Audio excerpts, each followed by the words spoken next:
Selamat pagi teman-teman.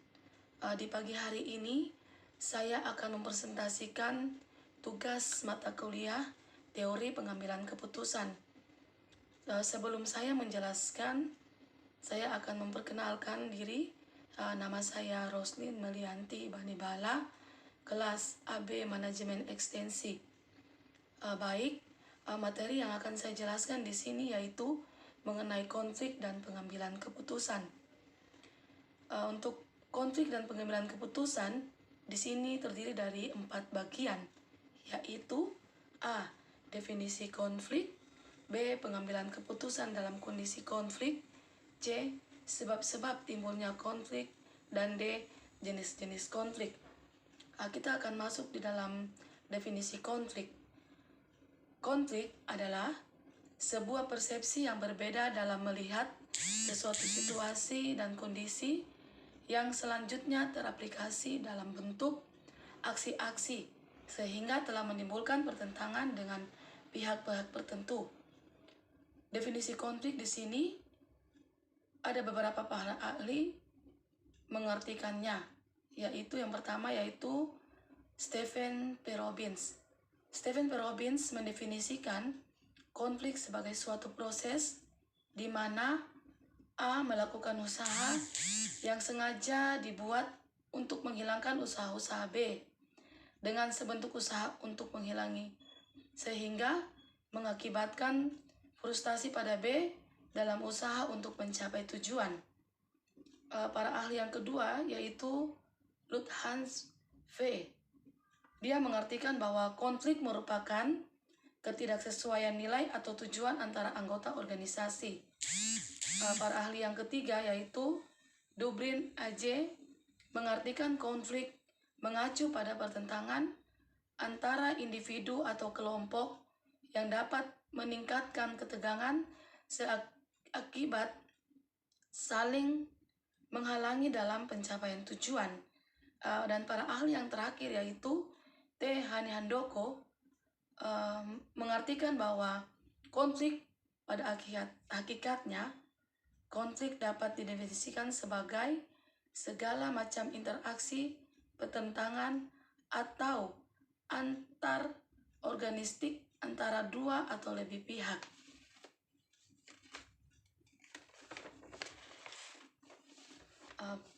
B. Pengambilan keputusan dalam kondisi konflik. Pada kondisi konflik, maka pengambilan keputusan yang dilakukan akan menimbulkan dampak yang mungkin saja bisa merugikan salah satu pihak. Di sini untuk menyelesaikan masalah, biasanya dilakukan pendekatan secara teori permainan atau game teori, yang dalam dunia bisnis teraplikasikan dalam bentuk tawar-menawar harga dan hingga terrealisasinya suatu kontrak atau kesepakatan.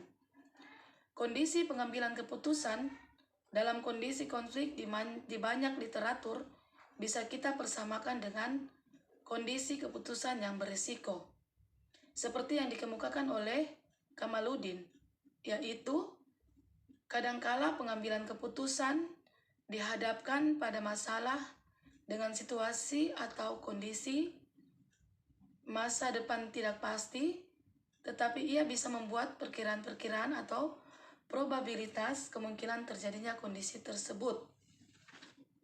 Di sini Kamaluddin menjelaskan bahwa untuk menyelesaikan dalam kondisi berisiko ada 2 kriteria, yaitu pertama yaitu expected monetary value atau disingkat dengan EMV.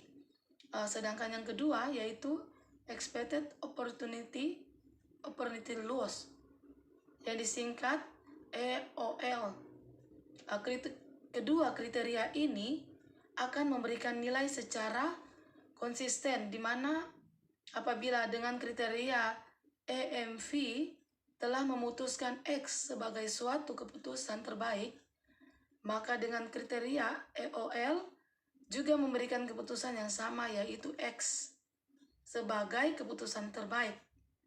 Expected monetary value adalah nilai pembayaran upah yang payoff diukur dalam satuan uang. kita maksud pada penjelasan yang ketiga, yaitu sebab-sebab timbulnya konflik. Setiap terjadinya konflik pasti memiliki latar belakang penyebabnya. Secara umum ada beberapa sebab timbulnya konflik, yaitu pertama, menurut Hendrik W. tahun 1992 mengidentifikasikan proses terjadinya konflik. Di sini dia mengemukakan bahwa proses terjadinya konflik terdiri dari 3 tahap, yaitu pertama yaitu peristiwa sehari-hari, kedua adanya tantangan, dan yang ketiga yaitu timbulnya pertentangan. Di sini sebab-sebab timbulnya konflik yang kedua yaitu perebutan tenaga ahli yang profesional. Suatu organisasi ingin memiliki tenaga kerja yang andal dan berkualitas. Ini salah satunya dapat dilakukan dengan cara mengambil atau menarik SDM yang berasal dari organisasi atau perusahaan lain. Yang ketiga yaitu keinginan pihak top manajemen yang terlalu ambisius dan juga mengandung maksud tertentu, di mana ini telah terbaca oleh pihak komisaris sehingga menimbulkan reaksi konflik antara manajemen dan komisaris. Di sini dari segi teori sering disebut dengan agensi teori. Agensi teori atau teori keagenan merupakan teori yang membahas konflik antara pihak manajemen dan komisaris, yang mana pihak manajemen disebut sebagai agen atau pelaksana dan komisaris adalah prinsipal. Nah, yang keempat, simbol-simbolnya konflik, yaitu sebab-sebab timbulnya konflik. Yang keempat yaitu konflik juga terjadi karena kondisi dan situasi eksternal perusahaan yang dianggap tidak representatif dalam rangka memberikan kenyamanan dalam perusahaan. Salah satu faktor lain yang menyebabkan konflik itu bisa terjadi disebabkan oleh sikap ego atau sikap yang selalu menganggap bahwa pendapat ia adalah selalu benar dan yang terbaik. Persoalan menarik di sini, jika kita melihatnya dari segi perseptik, manajemen pengambilan keputusan, pencarian kebenaran harus melalui proses, dan setiap proses manajemen harus diikuti dengan pengambilan keputusan. Karena suatu proses manajemen tanpa pengambilan keputusan tidak akan ada artinya. Manajemen adalah sebuah seni dan konflik adalah usaha lanjutan dari pembuktian pendapat dari berbagai pihak yang berkeyakinan. Yang terakhir di sini yang keempat yaitu jenis-jenis konflik. Konflik ada berbagai macam jenisnya, di mana setiap pakar konflik memiliki pandangan yang berbeda dalam mengklarifikasikannya. Secara umum mereka melihat konflik dalam beberapa bentuk, yaitu yang pertama, konflik pada diri individu itu sendiri, yang kedua, konflik antara individu, dan yang ketiga, konflik individu dengan institusi. Menurut Tehani Handoko, ada 5 jenis konflik dalam kehidupan organisasi, yaitu yang pertama, konflik dalam diri individu yang terjadi bila seorang individu menghadapi ketidakpastian tentang pekerjaan yang dia harapkan untuk melaksanakannya bila berbagai permintaan pekerjaan saling bertentangan. Yang kedua, konflik antar individu dalam organisasi yang sama, di mana hal ini sering diakibatkan oleh perbedaan-perbedaan kepribadian. Konflik ini juga berasal dari adanya konflik antar peran, seperti antara manajer dan bawahan. Yang ketiga, konflik antara individu dan kelompok, yang berhubungan dengan cara individu menanggapi tekanan untuk keseragaman yang dipaksakan oleh kelompok kerja mereka.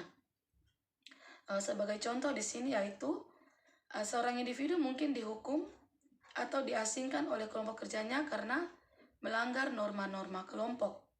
Yang keempat, konflik antar kelompok dalam organisasi yang sama karena terjadi pertentangan antara kelompok. Dan jenis-jenis konflik yang terakhir yaitu konflik antara organisasi yang timbul sebagai akibat bentuk persaingan ekonomi dan sistem perekonomian suatu negara. Konflik ini telah mengarahkan timbulnya pengembangan produk baru, teknologi dan jasa, harga-harga lebih rendah, dan penggunaan sumber daya lebih efisien. Pembagian jenis konflik ini akan menjadi lebih menarik jika dibagi secara jauh lebih detail. Karena dengan konsep yang jauh lebih detail akan membuat analisis pemahaman tentang konflik menjadi lebih maksimal. Sedangkan jika dibuat secara sederhana, hanya akan dipahami secara umum. Istilah penting di dalam mempelajari tentang konflik dan pengambilan keputusan yang perlu kita ingat yaitu istilah-istilah yang paling penting yaitu agensi teori, minimax regret, teori permainan, dan top manajemen. Demikian penjelasan saya di pagi hari ini tentang materi tentang konflik dan pengambilan keputusan. Kurang lebihnya saya minta maaf.